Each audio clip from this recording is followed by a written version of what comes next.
السلام عليكم ورحمة الله وبركاته.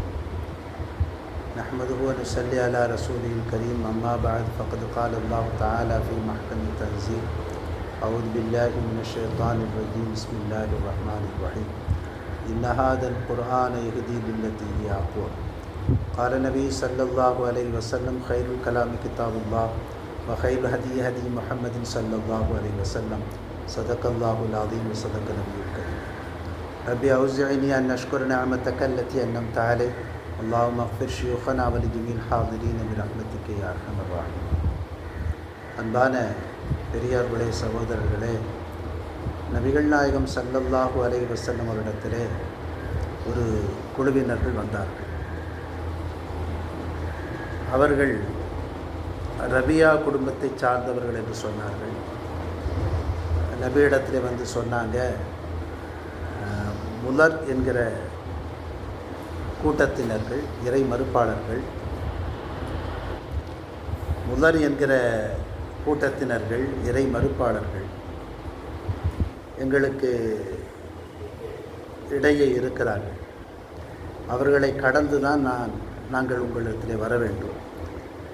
போர் தடை செய்யப்பட்ட மாதங்களில் தான் உங்களிடத்திலே வர முடிகிறது. எனவே எங்களுக்கு சில செய்திகளை சொல்லுங்கள், நாங்கள் அதை பின்பற்றுகிறோம், அதை கொண்டு சொர்க்கம் செல்லுகிறோம், எங்களுக்கு பின்னிருக்கிற மக்களுக்கும் நாங்கள் அதை சொல்லுகிறோம் என்று சொன்னாங்க.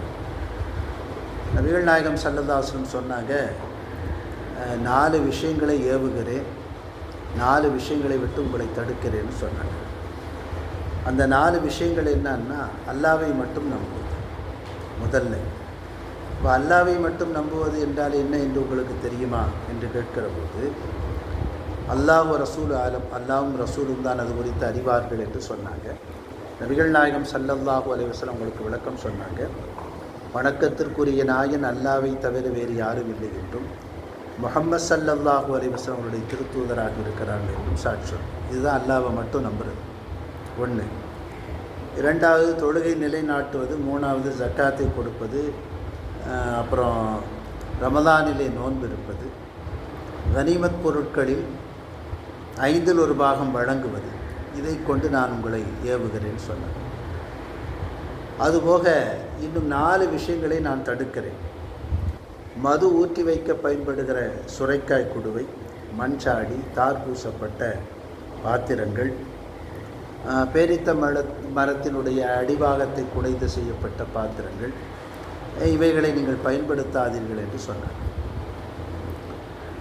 இந்த பாத்திரங்கள் ஒரு நேரத்திலே மது குடிப்பதற்காக, ஊற்றி வைப்பதற்காக பயன்படுத்தப்பட்டது. எனவே அதை பார்த்த மாத்திரத்தில் அந்த எண்ணம் வந்துவிடும் என்பதனால் இந்த பாத்திரத்தையே தடை செய்தார்.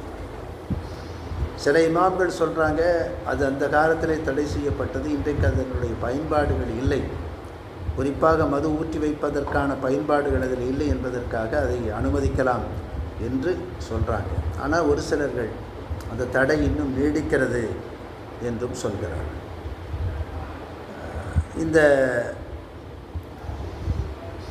இந்த பாத்திரங்களை நபிகள் நாயகம் ஸல்லல்லாஹு அலைஹி வஸல்லம் தடை செய்து, இந்த 4ஐ நான் தடை செய்கிறேன், இந்த 4 செய்யாதீங்க, 4 விஷயத்தை கடைபிடியுங்கள், 4 விஷயத்தை விட்டும் தவிர்த்து கொள்ளுங்கள் என்று நபிகள் நாயகம் ஸல்லல்லாஹு அலைஹி வஸல்லம் சொன்னார்கள். இந்த செய்தி அபூ ஜம்ரா ரஹ்மத்துல்லாஹி அலைஹி அவங்க அறிவிக்கிறாங்க. புகாரியிலே இந்த செய்தி பதிவாகி இருக்கிறது.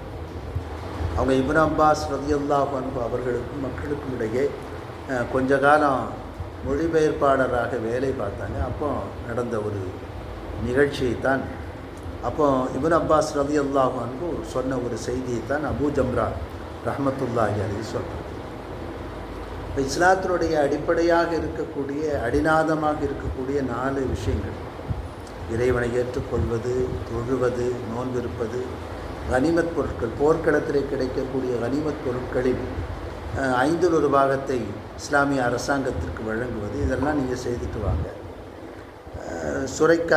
சுரைக்குடுவை, மண்சாடி, தார் பூசப்பட்ட பாத்திரம், பேரித்த மரத்தினுடைய அடிபாகத்தை குடைந்து செய்யப்பட்ட பாத்திரம், இவைகளையெல்லாம் நீங்கள் என்ன செய்ய பயன்படுத்தாதீங்கன்னு சொல்லி இந்த 4 விஷயத்தை நபிகள் நாயகம் ஸல்லல்லாஹு அலைஹி வஸல்லம் தடை செய்து சொன்னார். அப்போ அவங்களுக்கு இருக்கக்கூடிய ஆர்வத்தை பாருங்கள். அந்த மக்கள் நபியை நினைத்த போது சந்திக்க முடியாது என்கிற காரணத்தினாலே இந்த சந்திப்பை பயன்படுத்தி சொர்க்கம் செல்லுவதற்கான வழிகள் என்ன என்று தெரிந்து கொண்டு அமல் செய்ய வேண்டும் என்பதிலே பேரார்வமுடையவர்களாக அவர்கள் இருந்தார்கள் இல்லையா? எனவே தான் அவர்கள் ஜெயித்தார்கள் என்பதை நாம் புரிந்து கொள்ள முடிகிறது. எனவே வாய்ப்புகளை சரியாக பயன்படுத்தி கொள்ள வேண்டும். இந்த வாய்ப்புகளை பயன்படுத்தி கொண்டு அதன் பிரகாரம் செயல்பட்டால் நிச்சயமாக நமக்கு வெற்றி கிடைக்கும். இந்த தோழர்கள் எவ்வளவு ஆர்வமாக மார்க்கத்தை பின்பற்றுவதற்கு இருந்தார்களோ அதுபோல ஆர்வத்தை நாம் வளர்த்துக்கொள்வோம். அல்லாஹ் சுப்ஹானஹு வ தஆலா நமக்கு தௌஃபீக் செய்வானாக. வாஹிரு தஅவானா அல்ஹம்துலில்லாஹி ரப்பில் ஆலமீன். வஸ்ஸலாமு அலைக்கும் வரஹ்மத்துல்லாஹி வபரகாத்துஹு.